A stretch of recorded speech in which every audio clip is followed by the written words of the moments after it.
Imagine yourself sitting by a beautiful grand piano like this one, and you look up there and on the music it says, Marriage, a Duet. And you're sitting there by yourself, and periodically people walk by. They kind of look at you and look at the piano and say, hey, why don't you play that song?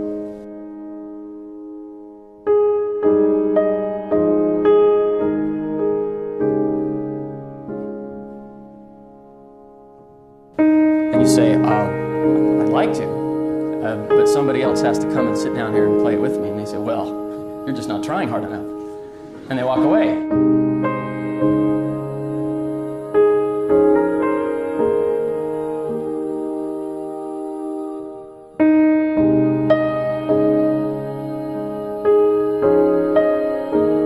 Could I play a duet with these 10 fingers?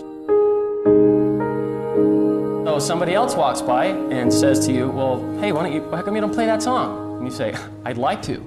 I would love to play this song.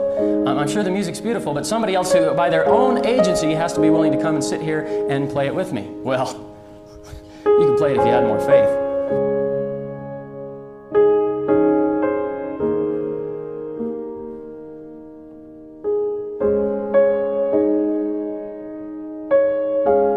And then somebody else walks up and says, hey, why don't you play that song? I'd like to. But somebody with their own agency that God will not violate has to choose to sit here next to me and play it with me. And they say, well, you're just being too picky.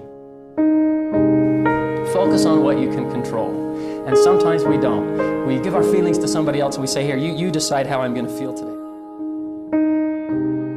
My favorite part is what to do while you're waiting. You want all this to happen? What do? Here's what you do. Sitting there at that piano, you play what you can play. You play what you can play. Listen, silent pianos do not attract crowds. So you take that marriage duet and you put it aside and you grab something else and you play what you can play.